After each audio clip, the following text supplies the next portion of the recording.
This is Dr. Chris's Radio Horror program here on WCW. If you're not listening to this recorded interview live, then hopefully you're catching it on the Radio Horror YouTube channel. Tonight on the show with us, we have special effects artist Tom Irvin on the show with us, or Irvin, or Irvine.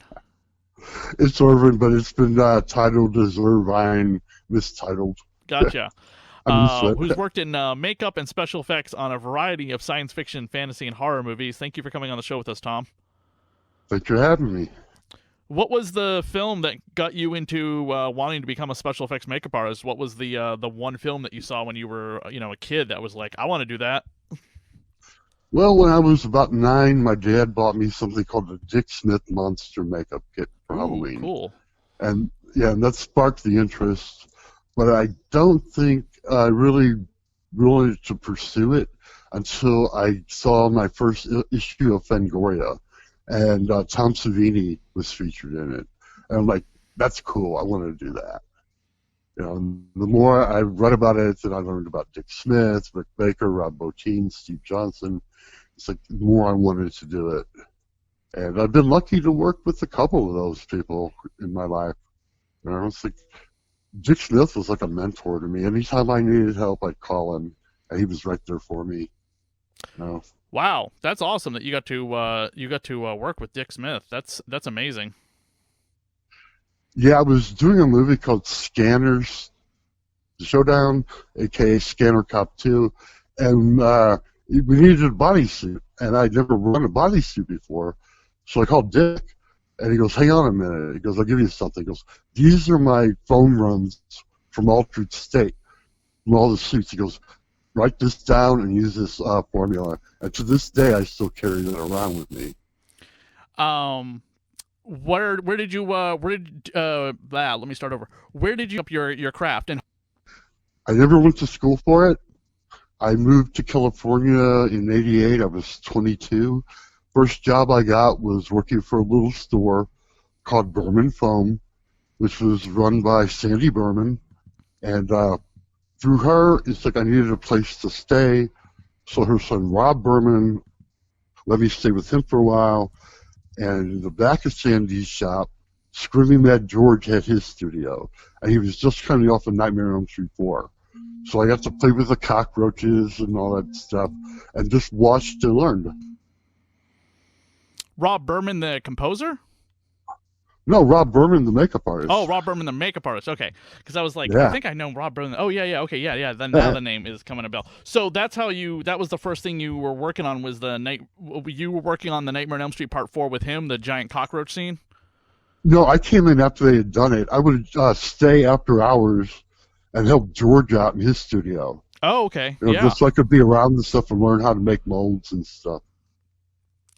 Because I realized going into the business that it's like if you know the technical side, it's easier to get hired as a newbie than trying to come in to do application and sculpting.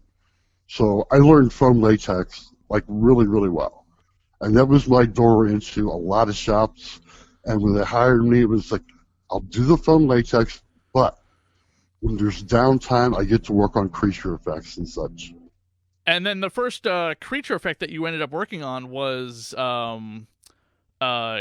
it Carnosaur 2?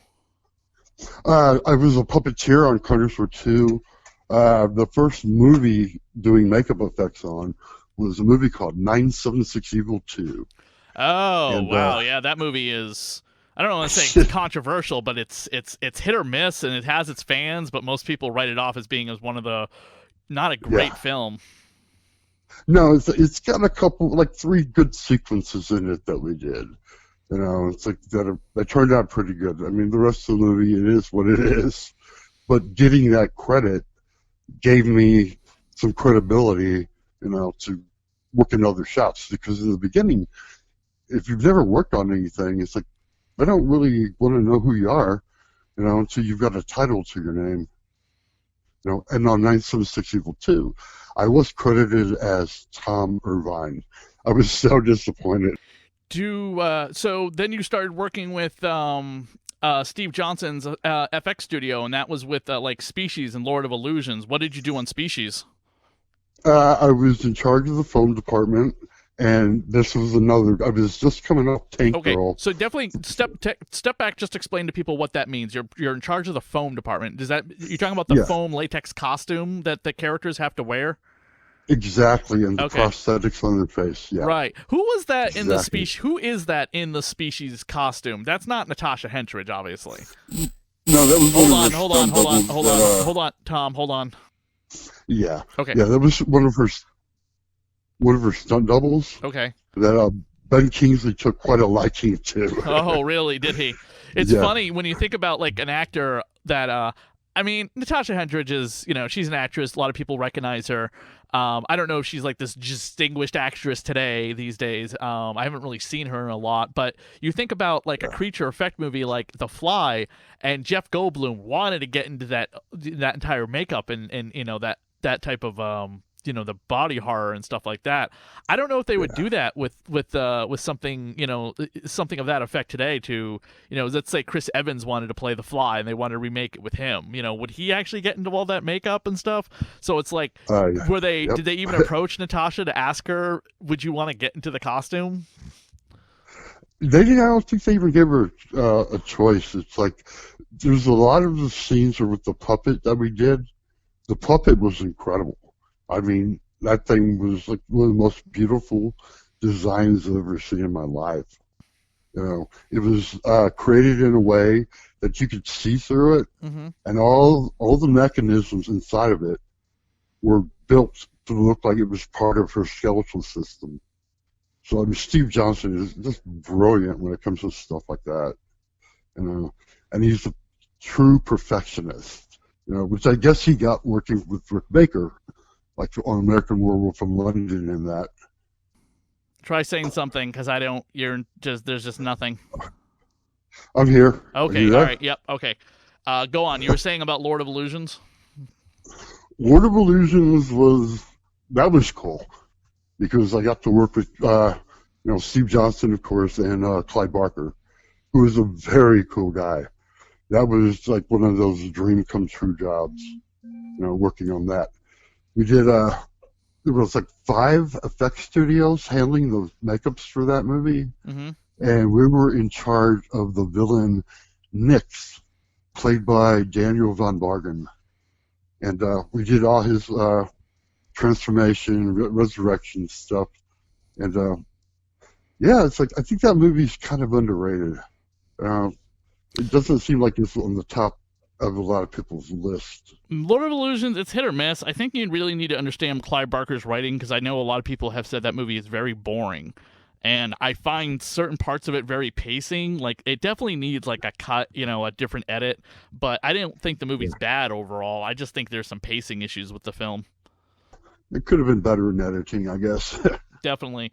What's funny, so the film that I got introduced to you on that I wanted to find out, well, God, who is the special effects in this? Who did the special effects in this movie? I went and looked online, and this is where I found you on Facebook, was the movie Project Metal Beast, which starred Kane Hodder as the Metal Beast. And that is such a weird movie and such a creature effect heavy, very dark movie too sometimes. But it's got great box art, and it just came out on DVD for the first time in years, which is fantastic.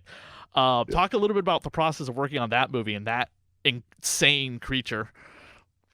Well, meeting Kane Hodder once again, one of those dream moments. Been a big fan of his.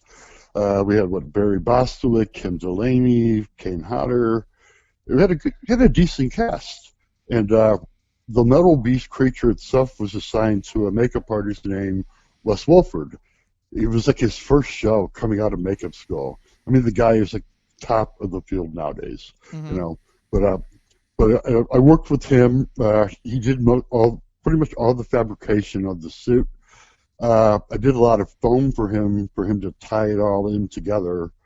And what I really dug about that suit was the quills on the back that he did. They were made out of acrylic rods with the blowtorch, and he would melt it and just pull them. And then he inserted them into the back, and I thought, this is brilliant. This is really, really good. And then I saw the movie, and it's like, something. This isn't bad. It's better than 976 Evil 2, that's for sure. After I left there. It's like I went to Tony Gardner's for Tank Girl. It's like I was ready for that because we just done suits for Scanners and Metal Beast. But yeah, it's been kind of a wild ride. The first Halloween movie I ever saw in theaters when I was 15 years old, I had missed all the previous ones in theaters, but those had been out in the 80s, so I wasn't old enough to go see them. But I was in private school at the time, and they let us go see whatever movie we wanted to see because we were the rich private kids living in the town, so we had money to go to the movies. And the first Halloween movie I ever saw was Halloween 6, The Curse of Michael Myers. So despite how bad that movie is, and I can admit that I liked the movie, but it's a bad movie, it was the first movie I saw in theaters. And you worked on Halloween 6, and you worked on both versions of the movie, because didn't they have to reshoot the entire thing? That was the problem with Halloween 6. It's like I had come in and John hired me to do the demise of the DJ in the movie that Michael kills. And the original script called for Michael to grab the man's cell phone and shove it down his throat.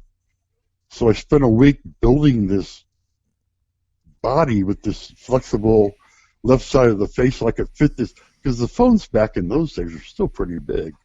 So it was a challenge to get the phone down the throat. But once I got it there, production called the next day and said, "Oh, we rewrote that scene. We're not going to use it." And it's like, "Oh well, c'est la vie." I think the producer cut of Halloween 6 is better. And I don't know if you've seen that or not. I did. I have the Scream Factory box set that came out, with all the films, with all the massive amount of bonus material and stuff a few years ago. Yeah. So, and I saw the producer's cut when it was like a bootleg, at conventions for a number of years, and everyone was like, "This is never going to get released," and it finally did, cleaned up. It holds a special place in my heart because I'm a huge Paul Rudd fan as well, and that's considered his very first movie because it came out 2 weeks before Clueless. So I was just like, he came from Halloween to Ant-Man, and now he's gonna fight Kang the Conqueror coming up soon, the new Ant-Man movie. he's fought Thanos. Yeah. He's fought Thanos. He's fought high school drama queens. He's fought Michael Myers. He's gonna fight Kang the Conqueror. Paul Rudd's done it all. Yeah, it's such a shame they couldn't get Danielle Harris back for it. But they just couldn't see eye to eye on the contract. The special effects in that movie are pretty good despite how the movie is. And then of course you got to do Carnosaur 3, which is cool. So you got 2 out of the 3 Carnosaur movies, which is pretty nice. Were you just still doing puppetry in that film? No, actually I was running dinosaur skins on that one. Foam latex, once again. It's a 4-part mixture. Foam latex base, foaming, curing, gelling, and you really need to know what you're doing, to run it, because it'll set on you in a minute if you don't know what you're doing. Luckily, Rob Berman. What are you currently working on these days? These days, I'm not. I'm actually kind of semi-retired from the business. Oh, really? I like giving new people advice and helping them along. Yeah, it's like, I got kind of tired of the politics of Hollywood. It's like, because there are a lot of them, and I've stepped back. It's like, last film was Trophy Heads for Charlie Band. It's like the 3rd or 4th film I did with him. I love working with Charlie. He knows exactly what he wants, and he can get it and shoot a whole film in 5 days, and it looks pretty good. Was there a project that you were that you passed on you wish you hadn't? Yeah, I think Alien 4. Oh, you're going to work on Alien Resurrection.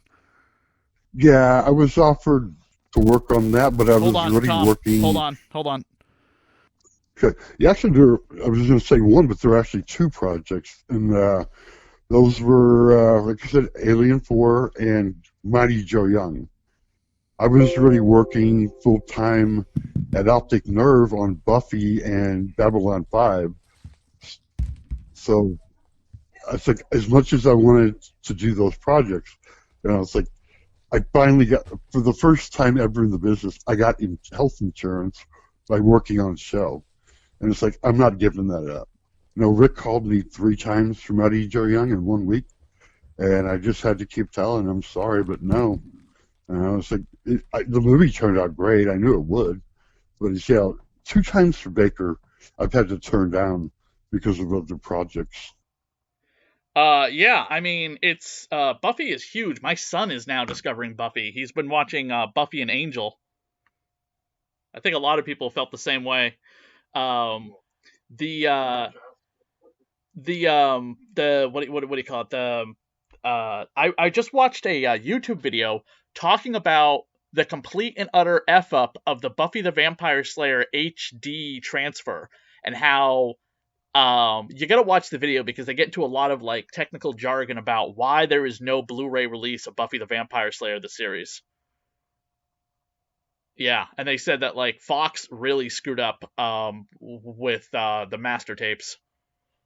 And they said the best hope that you can have is that there's another copy of the master tapes out there somewhere, and then maybe one day Disney will transfer it to Blu-ray. But right now, the quality is just so bad. All that we're gonna have is those DVDs, which are not great if you've watched them recently. Yeah, and that's a real shame because it was the same studio that had transferred the X-Files, and they wanted to do Buffy the Vampire Slayer. They had just completed the X-Files transfer to HD, and the X-Files looks fantastic. But Buffy unfortunately got left, and the masters were not kept in good condition. I'm sure Joss Whedon's pissed about it. Cool. Well, Tom, you stay safe and healthy in the pandemic, and I wish you the best.